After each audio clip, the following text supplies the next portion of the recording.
Did you know that you can get the VA funding fee refunded if you were later awarded 10% or more in disability and purchased your house during that time frame?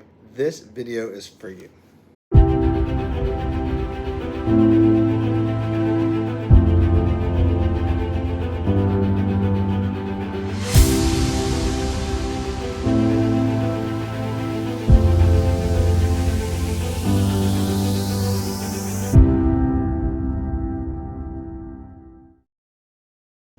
Welcome back to another key benefit of the VA home loan.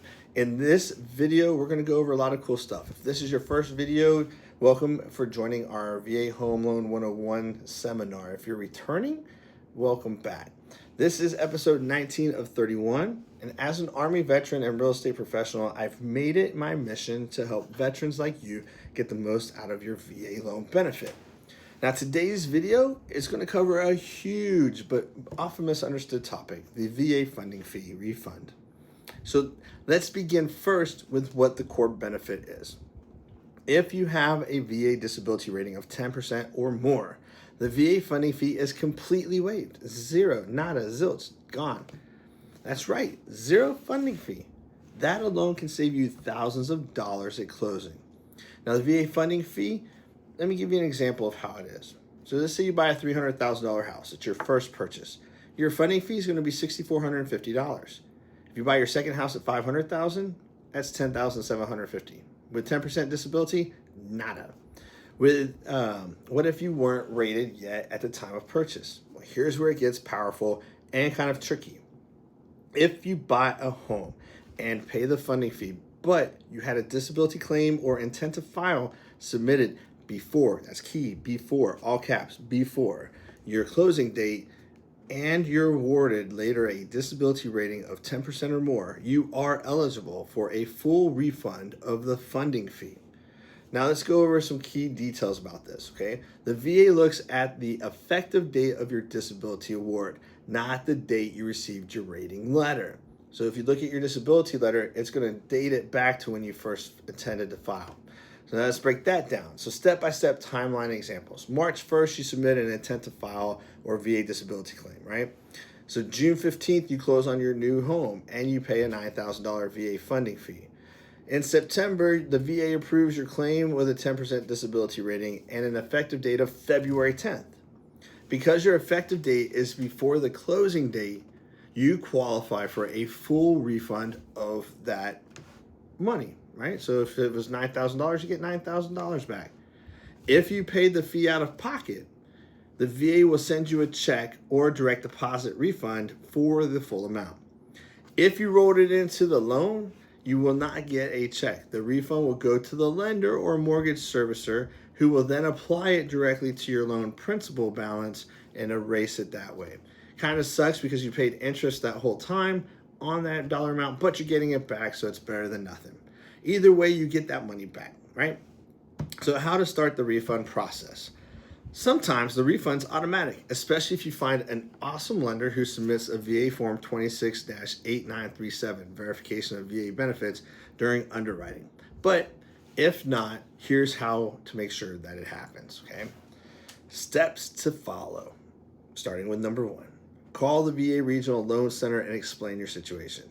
After you do that, provide a copy of your rating decision letter.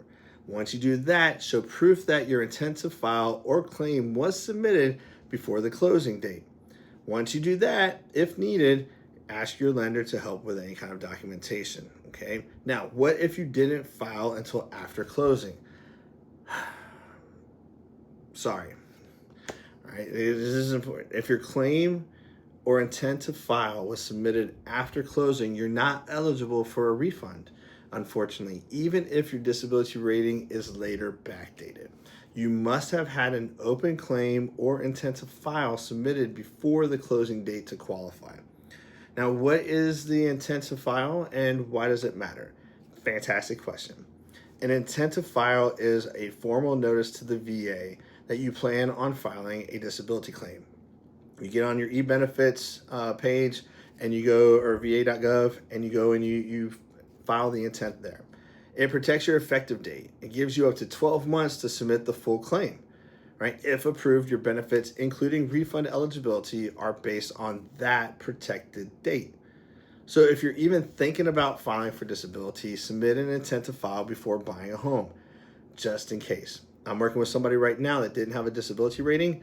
I told her, take the 5 minutes, file an intent. That way, if something comes up afterwards, we can get that money back for her, okay? You could be owed thousands if this situation works for you.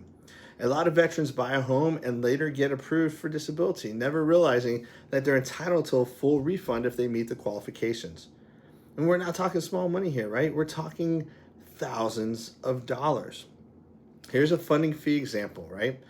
So let's say you buy a $350,000 house. You paid $7,175 in your funding fee. You're going to get that back, right? If you bought a $650,000 home and you paid a $14,000 funding fee, you're going to get $14,000 back.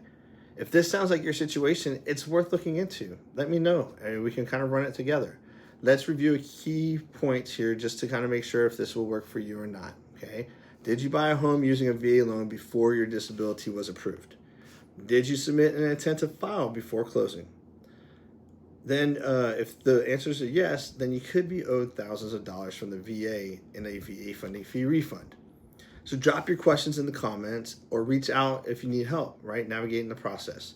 I do reply to every comment. Don't forget to hit that like and subscribe button and turn on the bell so that you don't miss any notifications for more VA loan insider tips like this.